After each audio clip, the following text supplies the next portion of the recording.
We're back, and we've got Laura Bennett with us today. Hi, Laura. Am I looking here? There? Wait. Oh, hi.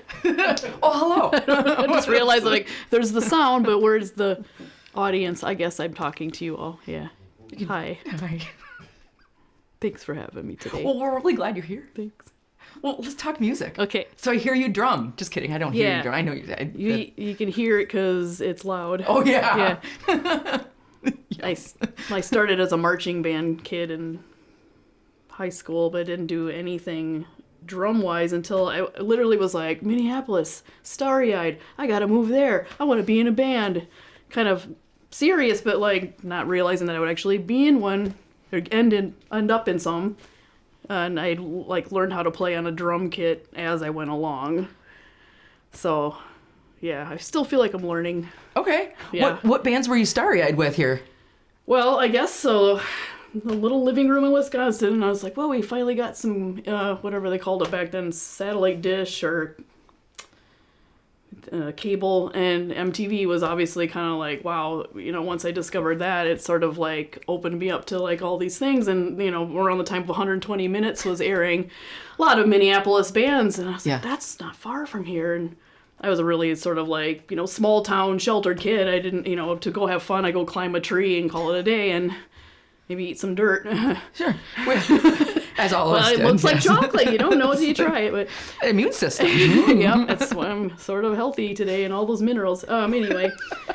So, yeah, it would be like The Replacements, Soul Asylum, Husker Du. But there's obviously a lot of other bands other than that. But not everybody was on MTV. But then, that was in Beloit, Wisconsin, where I was born. But later shipped off to La Crosse, Wisconsin, where I went to college, where the record store was, and that's where, like, I really got to know more. A lot of the bands that were in the bins were kind of like Minneapolis bands, and then there would obviously be it was the 90s, so it was kind of like, Nirvana was coming out, and Pearl Jam, everything was like Alice in Chains, all of a sudden at once, just all the really cool bands to be able to sell at a record store in the 90s while working in a record store is kind of like a cool time to work retail.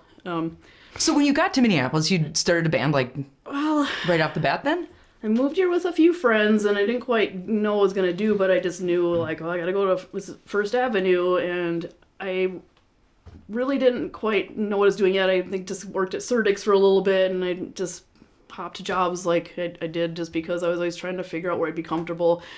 I just never really fit like to a regular mold, and so again, I'm not always the best employee, but I just was always like, I need to figure out a way to do my art, and I really want to be a musician, like a drummer, but I don't know, how do I do all that? And so I started going out, and what happened was I started going to like karaoke, like what the one that Arzu would run, which I think she's still doing, and you go to that kind of karaoke, and a lot of musicians would go to that kind of karaoke, Sure. So you started meeting musicians, and then you go to their shows, and then eventually you meet someone's like, you want to jam? Okay, you jam, and then it works out, and so that kind of led to,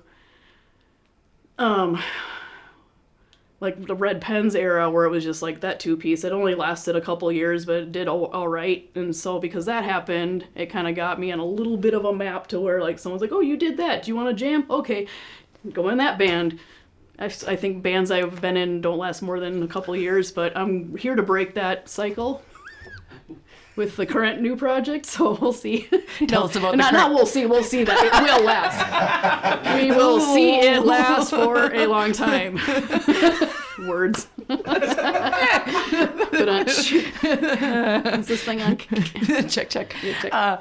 Tell us about the new project. It's called Hot That's hopefully Press. gonna- Before I go off on the tangent, like, so where's the cat? Hot Press is a band with me and Darren Harf, over there.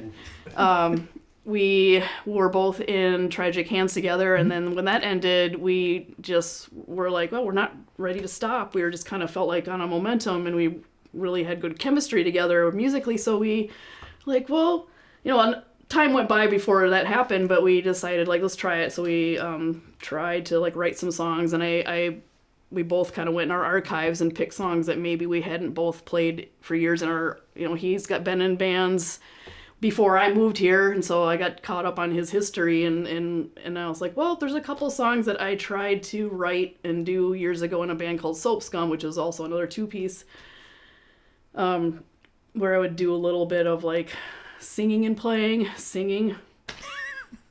You sing. I always do that too. I'm like, no, but like the first time I saw you, you were just like, it's like, I was, out of the gate. I was like, she's because it's natural, it jumps out of you. I'm kind of like, but if you yell it with confidence, people will be like, oh, good job. Yes. Like, oh, okay. With every band I learned a lot.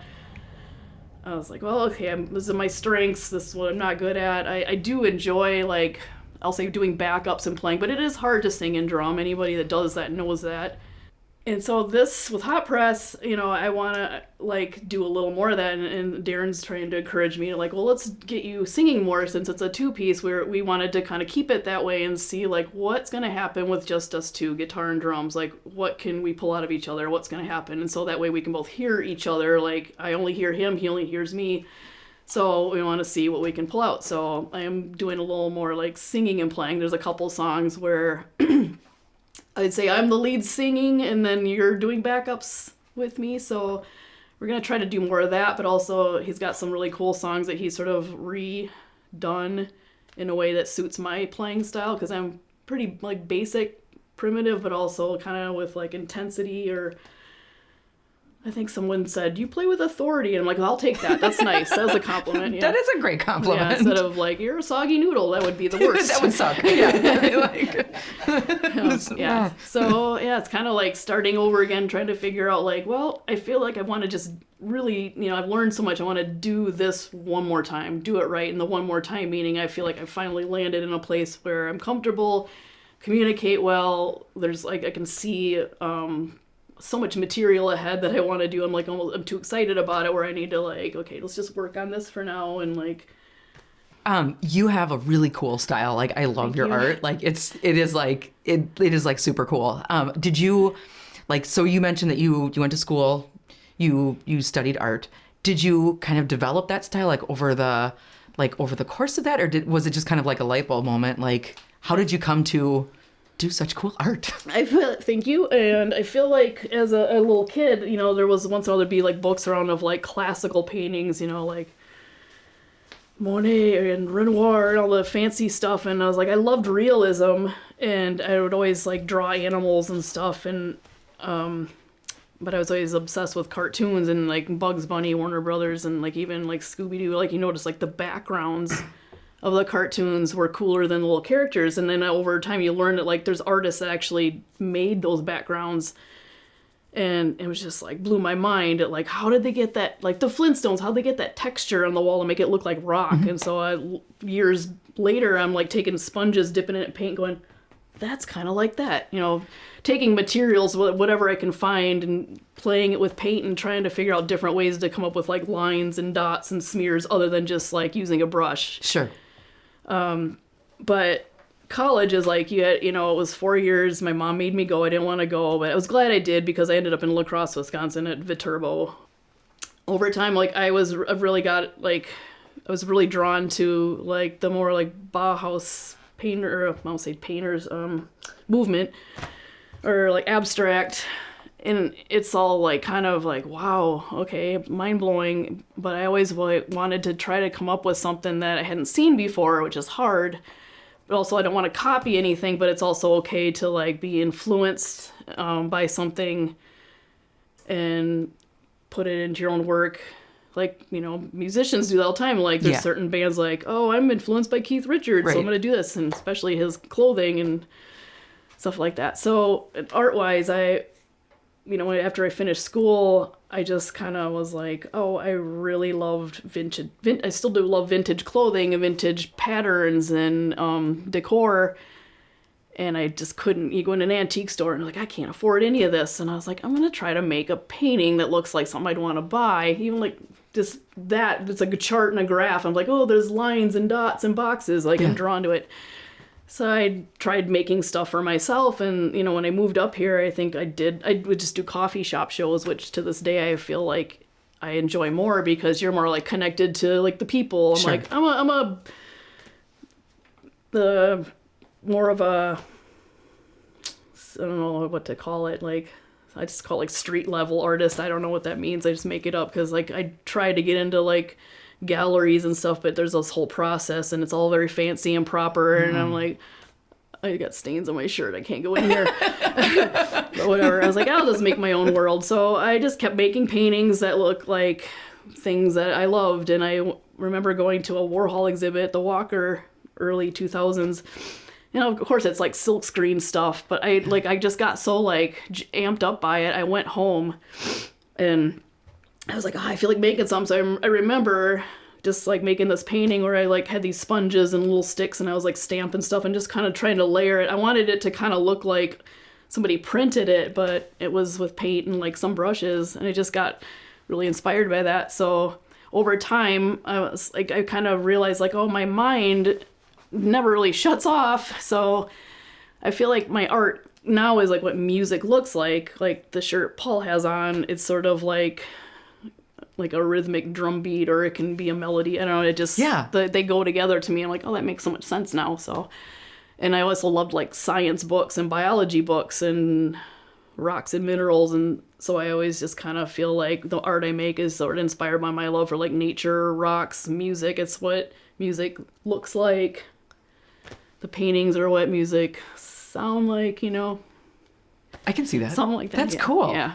Recently, obviously, I painted a guitar for Fender Custom Shop, which was something that kind of like, sort of after years, kind of opened up some new doors.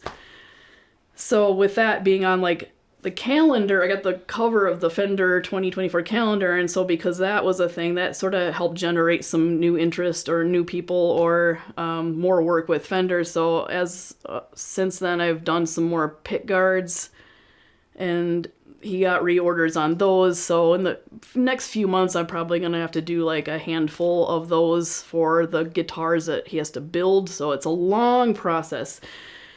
You can do something really great that'll make you $300, but it's going to take a year to get it, you know, but it's wonderful exposure. No regrets. I can't wait to do more of the Jason Smith who I work with.